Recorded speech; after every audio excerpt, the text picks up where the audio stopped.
Hmm. C'est-à-dire qu'il y a des fois même, j'ai du mal à vous comprendre. J'ai vraiment du mal à vous comprendre.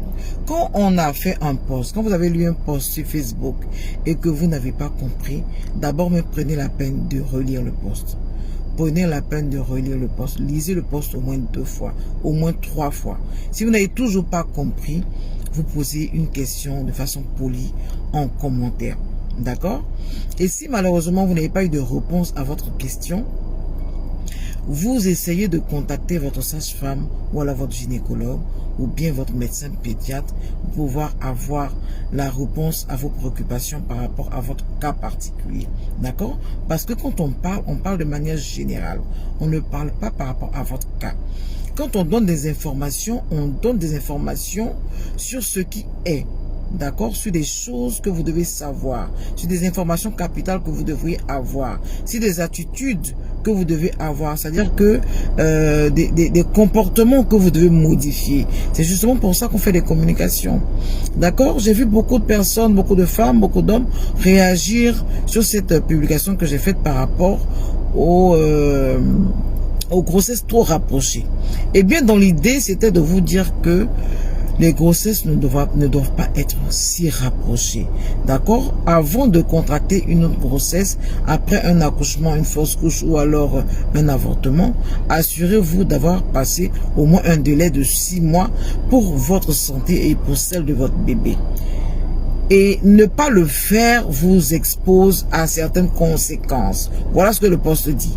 Ne pas respecter cette recommandation qui vient d'ailleurs de l'Organisation mondiale de la santé vous expose et vous et votre bébé à des conséquences graves comme des anémies par exemple pour vous, comme des fausses couches, des ruptures prématurées des membranes, des accouchements prématurés et pour le bébé justement un retard de croissance, un risque de mort fœtale, un risque de décès à l'accouchement et même encore un risque de décès aussi infantile, c'est-à-dire que l'enfant sera tellement fragile, aura tellement une santé fragile qu'il peut mourir dans la période entre 1 an et 5 ans. Et ce que ça doit vous faire comme réaction, c'est de faire en sorte d'éviter d'abord de se retrouver dans ce genre de situation, de prendre des précautions pour pouvoir espacer de façon correcte ces naissances ou alors ces grossesses, mais aussi de prendre soin de vos enfants qui sont déjà dans cette situation. Ah d'accord, comme j'ai eu une grossesse trop rapprochée, mon enfant est né, je vais suivre vraiment avec beaucoup d'attention sa santé, je vais consulter le pédiatre régulièrement pour faire en sorte que le risque auquel il est exposé à cause des conditions de sa naissance puisse ne pas arriver justement. D'accord? On parle des 1000 premiers jours. Les 1000 premiers jours, c'est depuis la conception. Les 1000 premiers jours d'un enfant, c'est depuis sa conception jusqu'à ce qu'il ait autour de 2 ans, 3 ans. D'accord? Ça veut dire que ce qui s'est passé avant la conception de l'enfant, la santé de la mère, le déroulement de la grossesse, les complications qui sont arrivées, les conditions dans lesquelles l'enfant a été conçu, a été mis au monde, toutes ces conditions-là vont intervenir sur la santé de votre enfant. C'est pour ça que je fais ce post pour vous dire que quand vous êtes une femme et que vous avez envie d'avoir des enfants, il faut espacer vos naissances d'au moins 2 années ou alors vos grossesses d'au moins 6 mois. C'est-à-dire que si vous venez d'accoucher, attendez au moins 6 mois pour pouvoir concevoir un autre enfant. D'accord? Et c'est juste ça. Mais quand vous venez mettre des commentaires, non, ce post-là est irréfléchi, ce post-là, vous venez vous le plaquer comme ça, sans donner d'informations. Si vous avez besoin d'informations supplémentaires, demandez-le poliment. Demandez-le poliment. Et puis, je ne réponds pas aux commentaires, je peux être occupé. Je suis pas là 24 heures sur 24 à regarder mon téléphone et répondre aux commentaires. J'ai aussi des enfants desquels je dois m'occuper. J'ai aussi un époux desquels je dois m'occuper. J'ai aussi plein de choses à faire. Donc, si vous avez mis un commentaire qui n'a pas encore eu de réponse, vous patientez. Ou alors, vous consultez votre pédiatre, votre sage-femme ou alors votre gynécologue. D'accord?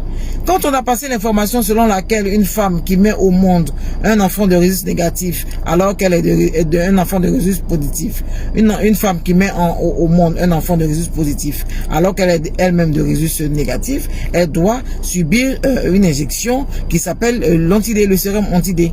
Tout le monde dit, ah d'accord, je n'avais pas cette information. Mais est-ce que à cause des femmes qui sont dans cette situation-là, on ne devrait pas donner cette information, justement pour faire en sorte que plus aucune femme ne se retrouve dans cette situation? D'accord? Ce qu'on vous donne comme information, c'est des informations de façon générale. C'est ce qui est correct, c'est ce qui devrait être. Mais si malheureusement vous vous retrouvez dans la situation contraire, eh bien vous prenez les précautions qui s'imposent. Vous rencontrez votre sage-femme ou alors votre gynécologue ou votre pédiatre pour faire en sorte que les risques auxquels vous êtes exposés n'arrivent pas justement. Mais ce n'est pas une occasion de me manquer de respect. Si vous pensez que il faut donner plus d'informations, vous avez votre profil Facebook, vous avez la possibilité de créer une page, créez-la tout simplement et donner l'information que moi justement je n'arrive pas à donner. Ce que je fais, c'est ce que je peux.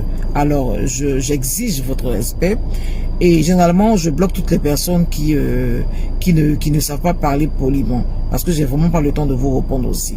D'accord? Ce travail que je fais, personne ne me paye pour ça.